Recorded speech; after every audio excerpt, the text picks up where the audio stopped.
Mẹ tôi mở một thẩm mỹ viện chỉ dành cho nam giới. Cửa hàng một menu. Thân chào các bạn, xem video hay thì hãy cho kênh một like, một đăng ký và một cốc trà sữa nhé. Yêu, chỉ làm phẫu thuật thẩm mỹ thân dưới. Rất nhiều phụ nữ giàu có đều mang theo con nhỏ đến đây. Nhưng tôi biết, bà ấy chưa tốt nghiệp tiểu học, đừng nói phẫu thuật nữa.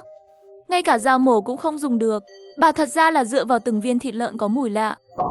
Tiệm làm đẹp của mẹ tôi ở trung tâm thành phố. Bà không biết mấy chữ cả, nhưng lại ngồi lên vị trí bác sĩ phẫu thuật chính, chuyên làm phẫu thuật thẩm mỹ riêng cho nam giới. Một lần phẫu thuật 100.000 tệ, mỗi tháng chỉ làm 10 ca. Hôm nay vừa vặn là ca cuối cùng của tháng này. Xa xa xuất hiện một người phụ nữ béo giàu có, kéo một đứa con trai đi tới. Mẹ tôi không vui, đến sớm như vậy làm gì? Mới 12 giờ chưa? Vẫn chưa đến thời gian hẹn đâu. Chị Vương lại đỏ mặt, ai bảo tay nghề của chị tốt như vậy? Người ta muốn nhanh chóng trải nghiệm đó. Tiểu cậu đàn bên cạnh cũng đồng ý. Con cũng muốn làm xong sớm hơn, làm cho chị gái hạnh phúc từng phút từng giây. Công nghệ của mẹ tôi ở trong giới phụ nữ giàu có, nó khá nổi tiếng. Chỉ cần qua tay bà, không có người phụ nữ nào không hài lòng. Chỉ tiếc là mỗi tháng bà ấy chỉ làm 10 trận. Mọi người nghĩ bà ấy có cá tính, nhưng tôi biết không phải. Muốn làm nhiều nhưng bà chỉ có thể làm giới hạn. Bởi vì hạt dùng để phẫu thuật thẩm mỹ là có hạn mỗi tháng. Cuộc phẫu thuật sắp bắt đầu. Chị Vương đang ở phòng VIP. Tôi mang theo tiểu cầu đàn để chuẩn bị trước phẫu thuật. Lên giường phẫu thuật, tiểu cầu đàn lo lắng hỏi chị gái. Chất liệu của chị là màu xanh lá cây không độc hại phải không? Có tác dụng phụ không? Mắt tôi cong thành lưỡi liềm. Anh chàng đẹp trai đừng tin bừa nhé. Tất cả những gì chúng tôi sử dụng đều là nguyên liệu nhập khẩu. Chỉ cần làm bạn một chút là có thể khiến bạn trở lại tự tin. Nhưng tôi đã nói dối. Hạt đó căn bản không phải là vật liệu nhập khẩu gì cả. Đó là mẹ tôi trong một căn phòng. Nó biến ra từ hư không. Bên cạnh thẩm mỹ viện là nhà tôi. Có một căn phòng trên tầng 5. Mẹ tôi đã nói với tôi khi tôi còn nhỏ, không ai được vào phòng bà ấy. Nếu không đừng trách bà ta không khách khí. Tiểu cầu đàn nghe lời tôi nói, cũng tin rồi. Sau khi ký chủ giấy tờ trước khi phẫu thuật, mẹ tôi đẩy giường cậu ấy. Phòng phẫu thuật sai theo khóa. Âm thanh vang lên, mẹ tôi ngước mắt nhìn tôi. Tôi tự giác quay lưng bỏ đi. Bạn biết đấy, mẹ tôi không bao giờ cho tôi xem phòng mổ. Lúc đi lại vô tình thấy một cái cửa sổ nhỏ mờ, phản chiếu hình ảnh của phòng phẫu thuật. Tôi là Tài Lanh. Chắc là một thời gian trước, mẹ tôi đã tìm người nâng cấp và thay thế cửa sổ. Người làm cài đặt bất cẩn, đặt góc kính đơn trên cửa sổ phản chiếu ngược. Như thế này, cuối cùng tôi cũng có thể nhìn thấy mẹ tôi trong phòng phẫu thuật. Làm gì? Trong lòng căng thẳng không được. Tôi từ từ đến gần cửa sổ. Mẹ tôi mặc áo khoác trắng, tay cầm thuốc bí ẩn nhẹ nhàng vẫy tay. Tiểu cậu đàn thì hoàn toàn hôn mê. Mẹ tôi không biết cách dùng thứ đó. Đánh rơi dụng cụ, cậu đàn giữa chừng đau chết. Có vấn đề rồi, cậu đàn dễ nghi chết ngay tại chỗ quá. Bà là một người mù chữ cả đời liền như vậy bắt đầu phẫu thuật. Sau đó tôi thấy bà ta từ trong tủ lấy ra viên ngọc trai lụa thịt xấu xí đó.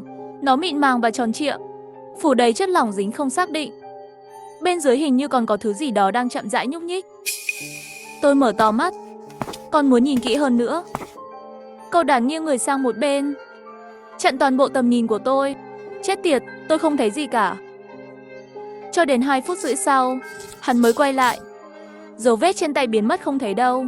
Ca phẫu thuật cho cầu đàn đã hoàn tất. Cột thịt nhỏ tròn có cùng kích thước. Các quy tắc đều được sắp xếp ở trên. Nhìn tôi buồn nôn.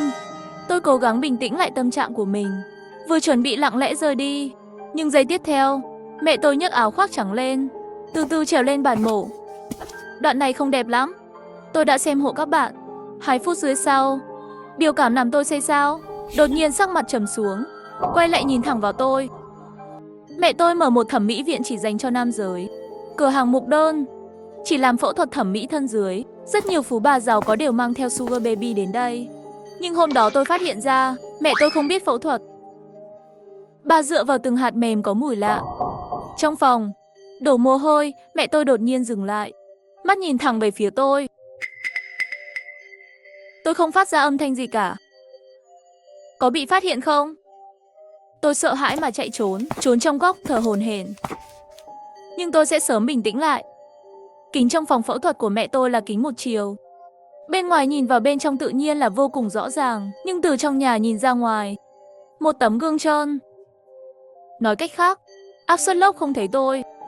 Tôi đè nén cảm xúc, ngâm ấm đun nước và đi đến quầy lễ tân, nhưng lại nghe thấy một chàng trai xinh đẹp. Ôi, chị Vương gần đây lại xinh đẹp rồi. Bạn xem lãi suất của dự án này của tôi cao bao nhiêu. Bạn đã bỏ túi để kiếm tiền. Biết ngay là em trai Thẩm Diệu Tổ đến đây.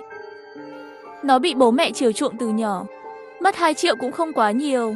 Chị Vương, chị tin tôi, dự án này thực sự kiếm được tiền. Đầu tư là kiếm được. Nhưng chị Vương cũng không phải giang hồ dỏm, chỉ là một cái nhìn. Chỉ lấy cờ nói đi vệ sinh bỏ đi trước. Thấy tôi bước vào, đội ngũ y tế đã trút giận lên tôi như thường lệ.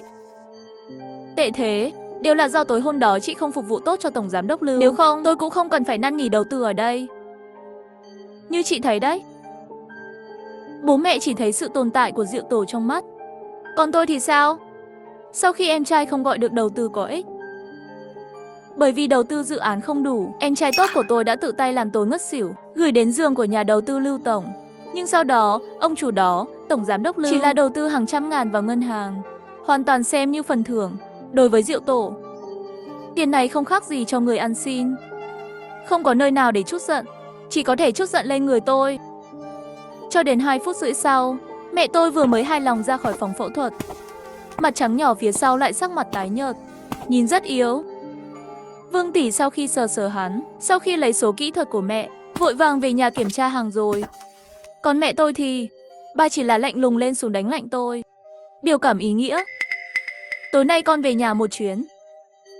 Mẹ có một thông báo lớn. Tôi giả vờ bình tĩnh gật đầu. Trong lòng đã sớm nổi gió. Chắc mẹ tôi đã biết về gương một chiều rồi. Không giả vờ gì cả. Bà ấy đã nói với chúng tôi từ khi còn nhỏ rằng sự tò mò sẽ rước chết mèo. Căn phòng ở trên lầu không được vào. Cho dù là người thân cũng bị bà xử trong lòng bàn tay. Chỉ vì lén lên tầng 5. Bị bà đánh gãy một cái chân thiếu sống. Chưa kể tôi đã vướng vào chuyện tình cảm của hắn. Buổi tối bữa ăn này tôi ăn sợ hãi. Mẹ tôi đột nhiên đặt đũa xuống. Đừng ăn nữa. Tôi định giao việc thẩm mỹ viện cho con gái.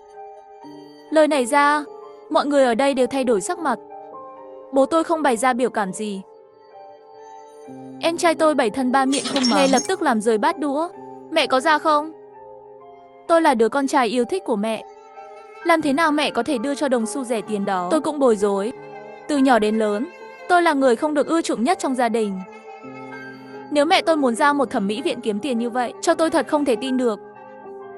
Nhưng đối mặt với câu nói của em trai tôi, mẹ tôi tát vào mặt nó.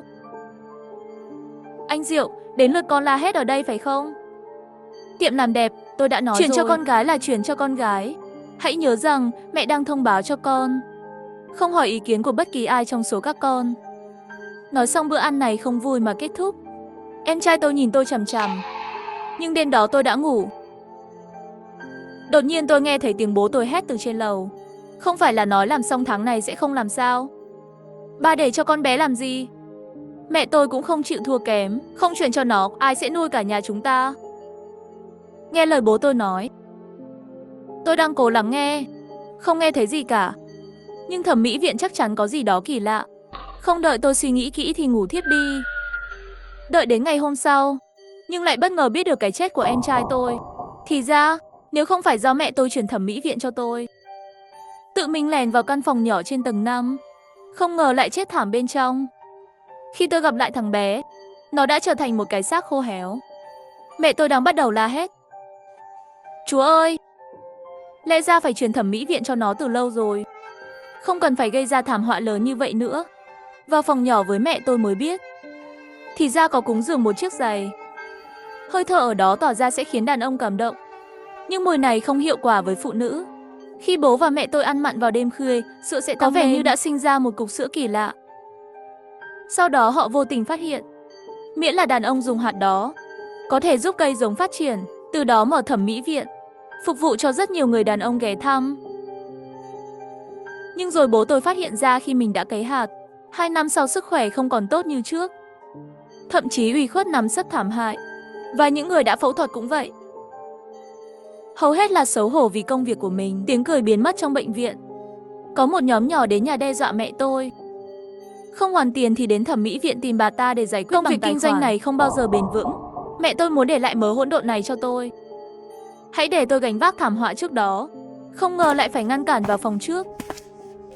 Nói về ngày xấu xa đó, không có chỗ nào để trút giận, anh ta tự bạo mà chết. Nhưng đó là tất cả những gì anh ấy nên chịu đựng. Đối với thẩm mỹ viện của nhà tôi càng không thể chấp nhận. Đêm đó, Tôi thì thầm vào tai bố tôi. Đóng gói hành lý và rời khỏi nhà. Có lẽ cuộc báo của mẹ tôi sắp đến rồi.